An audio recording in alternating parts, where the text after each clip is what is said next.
ভারত উল্টেতে কয়জন লাগবো? মোদি সাহেব আমাদের অ্যাঞ্জেল ফোর্স রেডি। হ্যাঁ, কথা সাবধানে কইন। আপনারা কইতেছেন ইউনূস সাবধানে কথা কও, আমি কইতেছি ভারত সাবধানে কথা কই। বাংলাদেশ শেষ হাসি হাসবে ইনশাআল্লাহ। হাদিসে এইভাবে আছে, প্রেডিকশনে এইভাবে আছে, প্রথম হাসি ইন্ডিয়ায় হাসবে, হামলা করবে হুম হাম কইরা, হয়তো আমাদের কিছু যাইবে টাইবে আর কি, বুঝেন না? পরে যখন গোটা মুসলিম বিশ্ব মিলে পাল্টা ধরা ধরবে, মিয়া বাংলাদেশের কি পাইছো? সাবধান করতেছি, ভুল কইরো না। এই শতাব্দী তোমাগো না, এই শতাব্দী আমাগো ইনশাআল্লাহ। ঠিক না ঠিক? ডক্টর ইউনূস আমাদের ইন্টারিম গভর্নরকে বলছি, লায়নতের ভাগ টেনে আনবেন না বাংলাদেশে। অভিশপ্তদের সাথে প্রীতি করে অভিশাপ টেনে আনবেন না, আপনাদের কোনো ভয় নাই ইনশাআল্লাহ।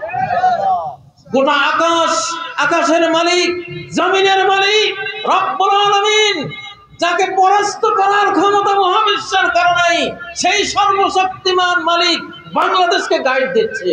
আমরা দেখতেছি কোরআন খুলে দেখি আমরা।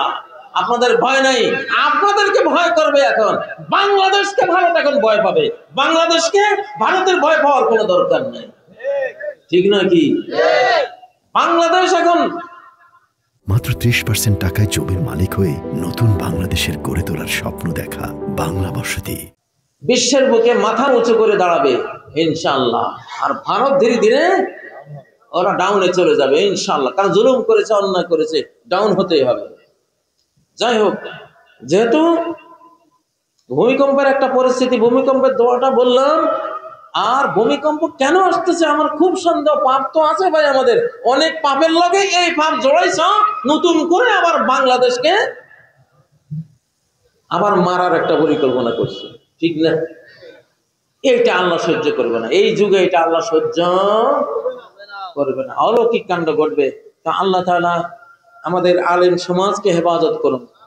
দেশে যে ইসলামী জোয়ার উঠেছে, যদি নির্বাচন হয় সব ভোট কোরআনের বক্সে যাবে ইনশাআল্লাহ। এটা ওয়াজিব। এটা কি ওয়াজিব? এটা ফরজ। আর যারা অন্য রাজনীতি করেন, ইনশাআল্লাহ আপনারাও আলেমদের সাথে যুক্ত হয়ে যান, আপনারাও ভাগ পাবেন ইনশাআল্লাহ। মিলে জুলে সবাই বাংলাদেশটাকে চালান।